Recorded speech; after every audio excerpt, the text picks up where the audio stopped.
Okay. So when you are made free from sin, that means that you are not under the penalty of sin. Not only are you not under the penalty, but you do not have to live in sin any longer. Okay. You're not bound by the previous seed and its penalties. Remember, we were talking about seed again. When the seed of the Father is in you, you are free. You're made free from sin. You don't have to walk in sin anymore. You're not under that old nature anymore. Okay. Example, Paul said it like this: all things are lawful, but not everything is beneficial. Now, what does that mean? I can do whatever I want to do. Yeah. That's why he said, shall we who are under grace, shall we continue in sin that grace may abound? No, that's not how that works. All things are lawful, but not all things are beneficial. You can do what you want to do because you have freedom.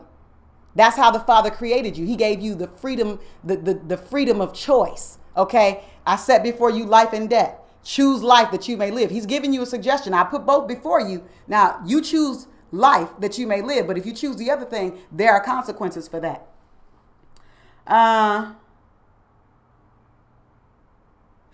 Let me make sure I make something plain. I'm not saying that if you sin as a believer that you're not saved. I want to make this clear because, again, I'm making this clear that as a believer, you are free from sin. You do not have to continue in sin. You don't live in sin because the seed that's in you now is a righteous seed. We will be tempted to sin. That's without a doubt. Okay. And we're going to get there shortly. That whole temptation, how that temptation, the process of that temptation and how we got to respond to that temptation. But as a believer, we are not to live in sin. I hope I made that very, very clear. We will be tempted to sin, but we don't have to sin. Sin is a choice after you've been bought with the price. Okay. After you've been freed from sin, sin is now a choice. All right. Before that, you were born in sin. There was no way you could avoid being born in sin because Adam's seed was in you and every seed reproduces after its own kind. That was just a fact. But with the blood being shed, with the Messiah shedding his blood and you accepting that is if you accepted it.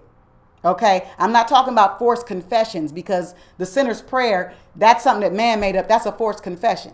The Bible discusses conversion. See, when you turn away from something, when you've converted, that means you've turned away from something. You're not in this situation anymore. You're not walking this road anymore. You're going a whole nother route. Okay. Are you following me? Let me see what people are saying down here. Right. So is it fair to say that the person who continues to fall in the same sin over and over are not really converted? Absolutely not. There's no way, because how can we who are free from sin continue in it? That's not possible. Then if that's the case, that as a believer, we continue in sin, then what was the blood for? The blood was of none effect. It didn't mean anything. So we're not going to slap the Father in the face and say that the blood that Yahushua shed was valueless. That's stupid, because his blood was absolutely powerful enough to save and give salvation. Okay. It's a choice whether you want to be free or not. That's what it is. At the end of the day, it's a choice. Okay.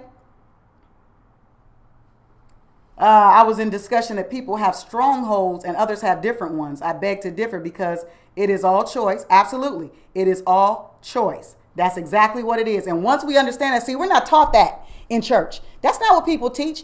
I'm going to get to what they teach shortly. And I'm going to tell you why people are so messed up and why they cannot be free from sin, because they're not being taught how to be free from sin. But we're going to get there shortly. You know how it is when you tell people what they can't do. Let's talk about that, because we're getting ready to get into this whole law thing. And you know what you asked me about, Marla, was in Romans chapter 7 and 8, when Paul talks about that I would do, I don't do. We're going to get there shortly. But I want to set that up by saying, you know how we do when people say we can't do something. You know, well, don't do this and don't do that. Well, it kind of puts something in you that you really want to do it because you want to test this thing out. You want to try it out. You want to see, well, what's the big deal about this thing? Okay, you tell me I can't do it. It just gives me a desire to do it. That was the law. Okay, that was how the law rolled. The law was the thing that was the setup. It brought sin to your attention. See, when you don't know nothing about something being sin, it ain't no big deal to you. I'll be real with you. Before, my egg donor kept saying, I hope you ain't having sex. I hope you ain't having sex. When I was a teenager, I wasn't having sex. But she kept talking about it. And when she kept talking about, I hope you ain't having sex and don't have sex, I was like, well, what is it to this whole sex thing? This must be some deep stuff. Now my curiosity has risen. Now I want to know, what is this thing about? Okay? So they just have to do it. When they hear the words, don't do it. Okay? That's the difference between the law and being under it versus now being exempt from liability. Love is the conclusion of the whole matter. See, the Father no longer has to say, thou shalt not kill, thou shalt not steal, thou shalt not bear false witness. He doesn't have to say those things and make those things a law that we have to put on paper in front of us. We don't have to walk around with phylacteries on us. And what a phylactery is those things that the Jews put around their wrists and they wrap them all the way up. And what they have in that is the law. They also put it on their heads. It's this little box that they put on their heads, and that contains the law. We don't have to go through all those changes. We ain't got to get deep and weird. Okay? We don't have to do any of that anymore. The bottom line, the conclusion to the whole matter is love. Okay? And when you understand what love is, first of all, when you understand who love is and you understand how to walk in love, then you're not concerned about all of these things anymore, because love is the priority. Okay? If you love, then you won't be in sexual sin. If you love, you won't lie on people. If you love, you won't murder, because he said, love Yahweh with all your heart, with all your mind, and all your strength, and your neighbor as yourself. Well, if you do that, you fulfilled the law and the prophets. You're walking in all the commandments. You've done it all. Okay? So I'll give you another example. If drugs weren't illegal, would people be under the penalty for doing them? Not at all. Not only that, there'd be a whole lot of people who really wouldn't be pressed. They'd be like, drugs, what's that? Nobody care about that. The churches, I'm sorry, the believers would teach people to stay away from intoxication, and people would follow that. But see, the mere fact that they're making drugs illegal, that they've made it illegal, it makes it even more interesting to people. It makes them figure out new ways to sneak and do stuff. I'm not promoting drugs or saying that I'm on that side, but what I am saying is that people have freedom. They have free will. And to put laws in place that say that they don't have free will is putting themselves in a position that's greater than the Father. Okay? And you're going to get people that are going to do drugs. You're going to get more people interested in it. Just because you said you can't do it. You can't sell it. If you do drugs, we're going to put you away. If we find paraphernalia on you, we're going to put you away. If we catch you smoking it, we're going to put you away. I mean, it's that whole, if they weren't illegal, people wouldn't be going to jail for it, because there would not be a law, right? So because there's no law, then there's no sin. There's no law being broken, okay? Freedom from sin by redemption is what salvation is.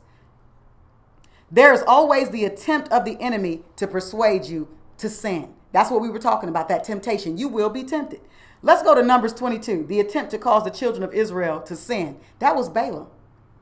All day long. Well, see, these other cats, they wanted him to go over and curse the children of Yahweh. But he said, you know what? I can't curse what's blessed, and I can't bless what's cursed.